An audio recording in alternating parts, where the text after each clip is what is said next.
Most people, if not all, believe that children are indeed our future. But as we approach the statement in a whole other perspective, consider asking yourselves, how can the children, or maybe even the youth of today, grow and flourish in the near future? Who is behind all this? Although many factors are indeed plausible, one thing is certain, and that is the existence of teachers in the world. In today's episode, we get to see how real teachers strive to fulfill their purpose in realizing how teaching in and of itself is a vocation, a mission, and a profession as they dedicate their lives and talents for the betterment of the world. Before we dwell on how teaching is indeed a vocation, what does the word vocation even mean to begin with? The word vocation comes from the Latin word vocare, which literally means calling. Hence, if there is a call, then technically it must mean that one should at least respond. Vocation is centered on the belief that each person has specific strengths and abilities to make a significant contribution to the benefit of the world.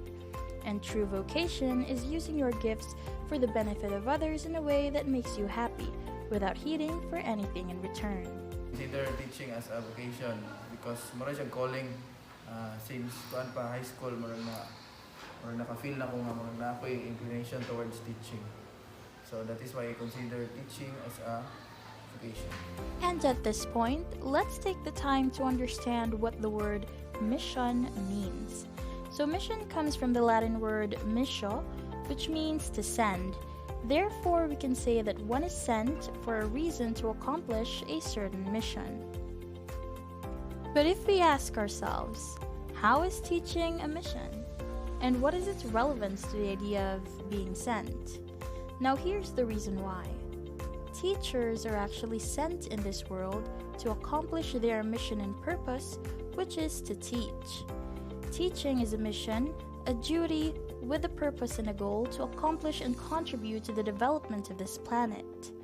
One of such is to promote academic development in the students by instilling a love for learning in them as they seek truth, goodness, and understanding in the classroom, especially in the world.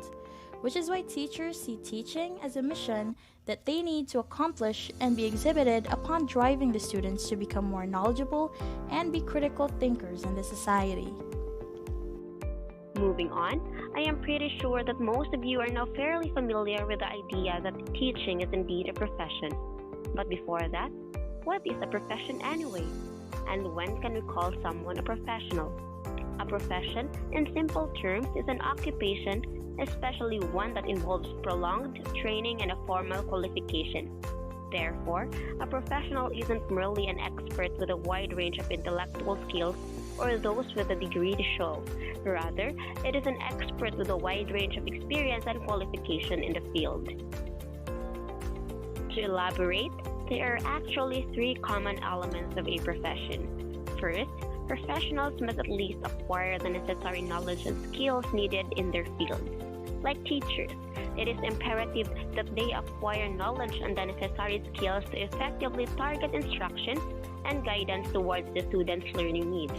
The second element pertains towards having adequate communication and relationship skills, which teachers should strive at the very least, since teaching in and of itself is commonly social and requires understanding.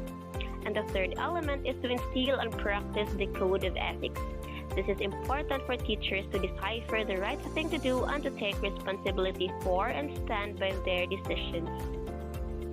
With regards to teaching as a profession, there are actually basic laws that professionalize teaching in the Philippines. The first basic law is the Presidential Decree number 1006, a decree and the first legal document providing professionalization of teachers, regulating their practice in the country. The second law is the Republic Act number 7836, which is known as the Philippine Teachers Professionalization Act of 1994, strengthening the regulation and supervision of the practice of teaching in the Philippines, as well as prescribing licensure examination for teachers and other purposes. So the question is teaching a mere profession? Well, I'm pretty sure that most of us don't think so.